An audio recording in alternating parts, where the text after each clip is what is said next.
Snowfall est la série qui illustre le mieux le vice de l'avidité. Allez-y, je vous écoute. Je comprends toujours pas pourquoi. On a de l'argent. On peut déménager, toute la famille. Recommencer notre vie ailleurs. J'ai pas réalisé tout ça juste pour me faire un paquet de fric et me tirer. Abandonner notre communauté. Dis toujours que c'est pour notre communauté. Mais t'as regardé ce qui se passe autour de toi? J'ai regardé. Et c'est justement pour ça que je peux pas partir.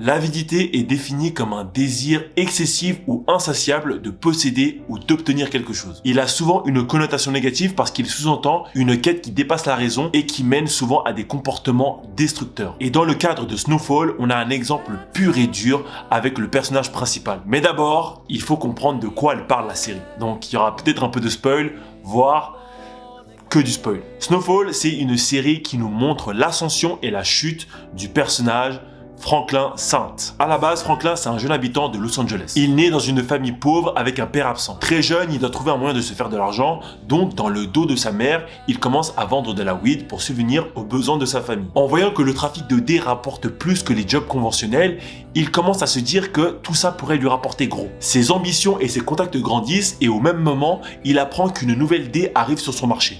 Donc, il saute sur cette occasion pour être la première personne à la revendre. En sautant sur cette occasion, Franklin monte un immense empire, devenant le plus grand trafiquant de la Californie. Cette série est en grande partie inspirée de la vie de Ricky Donnell Ross. C'était le plus grand trafiquant de dés de la Californie dans les années 80.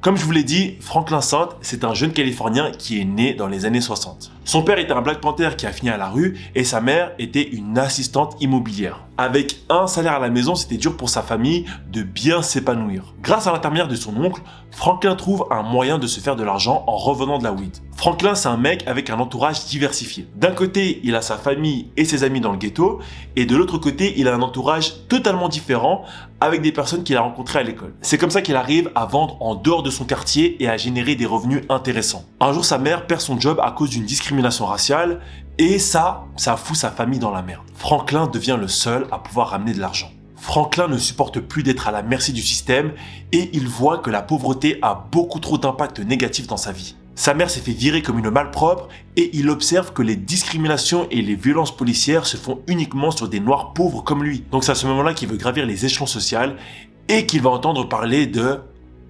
A.V. Drexer. C'est un trafiquant israélien qui s'est spécialisé dans la revente de cocaïne. À cette époque, la cocaïne était une nouvelle drogue qui était uniquement vendue dans les milieux aisés. Donc pour Franklin, c'est une opportunité de se faire encore plus d'argent. Donc il va faire ses premiers pas dans ce marché en revendant pour A.V. et il va gentiment gravir les échelons. Mais dans la rue, il va prendre connaissance d'une version bas de gamme de la coke. Le crack. Ça demande des doses plus petites, mais c'est tout aussi addictif. Le crack devient son opportunité de multiplier ses revenus en vendant aussi aux moins aisés. Et Franklin est tellement efficace qu'il arrive même à prendre la place de A.V. La personne qui était au-dessus de A.V, c'était Teddy. Ce gars a vu que Franklin était beaucoup plus efficace et qu'il arrivait à générer beaucoup plus de revenus, donc il s'est dit que ça allait être mieux de travailler directement avec Franklin. Donc Teddy et Franklin sont devenus comme ça. Cette alliance avec Teddy, c'est encore une nouvelle opportunité que Franklin va saisir pour bâtir son empire du plus grand trafiquant de cocaïne et de crack. Et pour arriver au sommet, Franklin s'est entouré de plusieurs personnes. Et peu importe l'origine de ces relations, vous allez voir que Franklin a toujours mis en priorité ses business.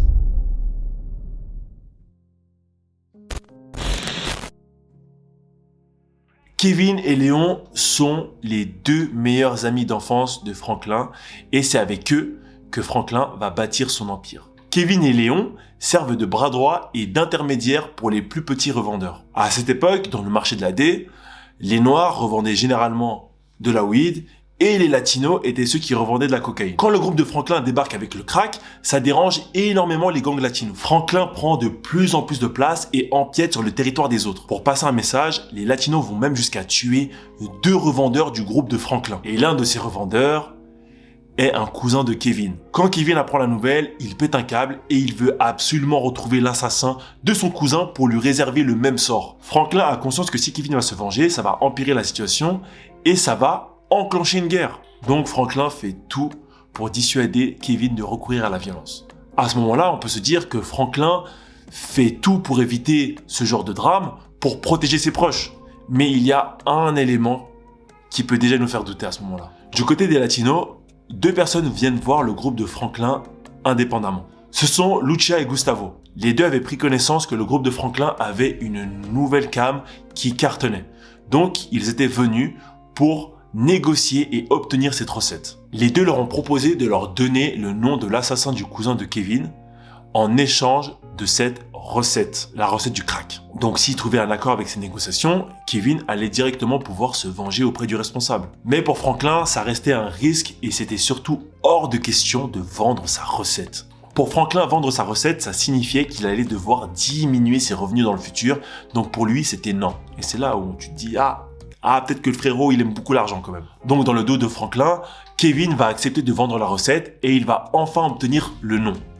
Le nom de l'assassin de son cousin. Kevin va pour tuer l'assassin de son cousin, mais Franklin la prend juste à temps. Donc, Franklin s'interpose en arrêtant Kevin, en lui tirant dessus.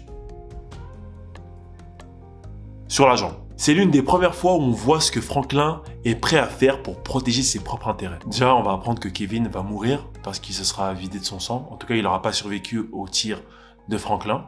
En sacrifiant Kevin, il voit son business continuer en évitant les conflits avec les groupes concurrents.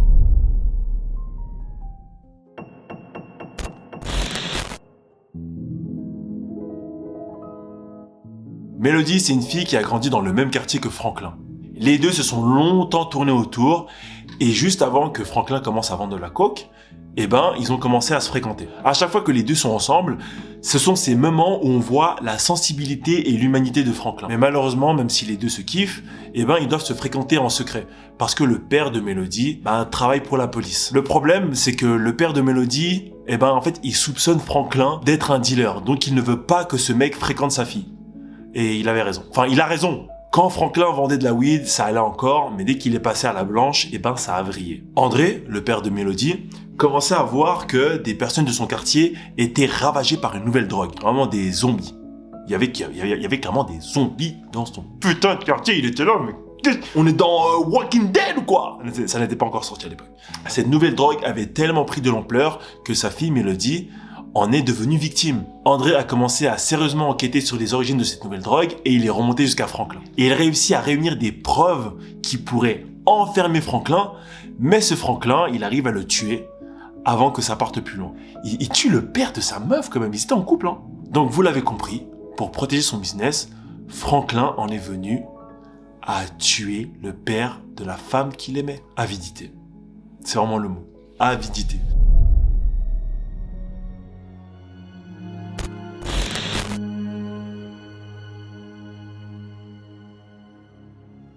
Jérôme, c'est l'oncle de Franklin et Louis, c'est sa tante, par alliance. Jérôme est la personne qui a introduit Franklin dans la vente de weed. Lorsque Franklin s'est mis dans la vente de cocaïne, c'est Louis qui lui a trouvé ses premiers clients. C'est en partie grâce à eux que Franklin a réussi à bâtir son empire. Mais un jour, Louis et Jérôme réalisent qu'ils sont souvent en danger à cause des décisions de Franklin. Alors ils décident de couper les liens, de travailler séparément, de vendre leur propre crack, de monter leur propre réseau, bref, de faire tout ça sans passer par lui en fait. Donc là, Franklin, il explose. Il voit ça comme une trahison. Pas juste une affaire de business, non. Il voit ça comme une attaque personnelle, un affront à son autorité et à son pouvoir. Il tente de les ramener à lui, mais il n'y arrive pas. Donc à partir de là, c'est la guerre. Une guerre entre personnes qui s'aiment, une guerre contre ceux qui ont tout construit et qui vont tout détruire. Et au milieu du champ de ruines, Jérôme. C'est lui qui va payer le prix fort de ce conflit. Parce qu'à force de vouloir tout posséder, Franklin a commencé à perdre fort. Son oncle a perdu la vie au milieu de leur guerre interne. Louis a vu jusqu'où Franklin était prêt à aller pour protéger son business et c'est à ce moment-là qu'elle a commencé à le détester.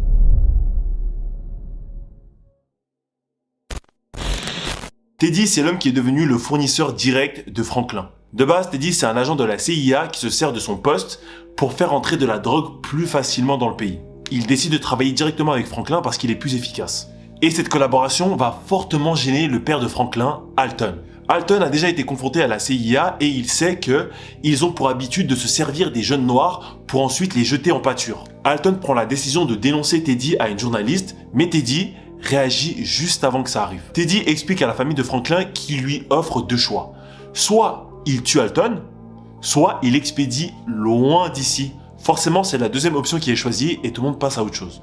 Le temps passe et Franklin prend de plus en plus de pouvoir et il devient moins docile pour Teddy. Il veut plus d'autonomie, plus de respect et plus d'argent. Il comprend que Teddy le considère comme un pion et ça, Franklin, il peut pas le supporter, donc il se met à le défier. Et là, du coup, pour le rendre plus docile, Teddy prend la décision et trouve un moyen de bloquer les comptes bancaires de Franklin. Son but est de montrer qu'il domine Franklin. Mais Franklin, il va pas se laisser faire. Il va se rebeller et il va se rebeller en tuant le père de Teddy. Leur relation est arrivée à un point de non-retour. Les deux sont allés extrêmement loin juste pour obtenir le pouvoir sur le business. Franklin attrape Teddy pour qu'il lui débloque son argent. Pour que ce soit possible, Teddy doit passer un appel pour débloquer ses comptes. Et... Wakadabolo.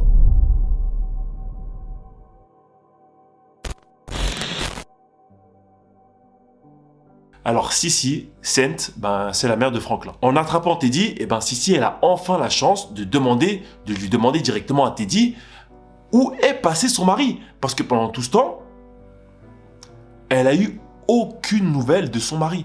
Teddy lui révèle qu'il a en réalité tué son mari parce qu'il cherchait à saboter son business. Donc, en entendant cette réponse glaçante, Sissy tue de sang-froid Teddy. Elle obtient enfin sa vengeance, mais elle nique l'opportunité de Franklin de récupérer ses comptes en tout cas. Et à ce moment-là, elle ne cherche même pas à fuir. Elle accepte son sort et elle attend que la police vienne la chercher sagement. En fait, à ce moment-là, on comprend qu'elle n'envisageait pas une autre vie sans son mari. Franklin, assistant à ça, il fuit et il laisse sa mère se faire capturer. Le temps passe et Franklin, avec ses comptes toujours bloqués, il devient fauché, avec juste un toit pour le protéger. Mais en réalité, il a rien. Quand sa mère est en prison, Franklin vient la voir. Mais ses intentions n'ont rien de noble. Quand il est en face d'elle, il lui demande de signer des documents pour qu'il puisse revendre sa maison et se refaire de l'argent. Sissy comprend que Franklin n'en a clairement rien à foutre de la revoir et qu'il lui rend visite juste pour se refaire de l'argent. D'un air moyennement surpris, elle refuse de signer ce document. Et là, Franklin pète un câble et l'insulte.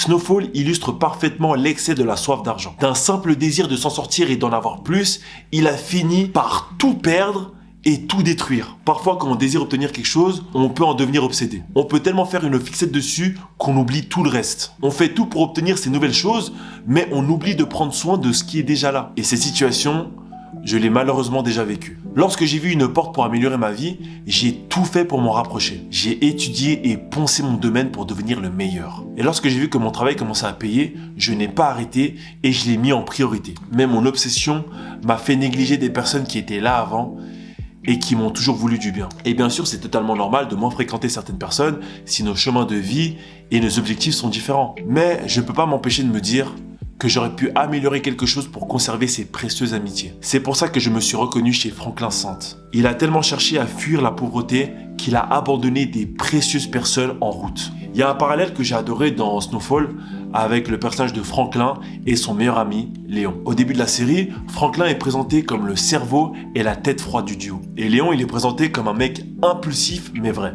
Donc c'est un mec qui n'aime pas se travestir pour plaire aux autres. Les deux sont des débrouillards, mais l'un va laisser son obsession pour l'argent le tuer, tandis que l'autre aura grandi grâce aux limites qu'il s'était fixées. À la fin de la série, c'est intéressant de voir que la personne qui a le plus respecté ses principes s'en est mieux sortie que la personne qui s'est travestie pour l'argent. Il y a à peine un mois, je faisais exactement pareil qu'eux. T'as jamais vendu tes frères pour qu'ils deviennent des esclaves? Non, je leur vendais du crack. Je leur mettais des chaînes autour du cou.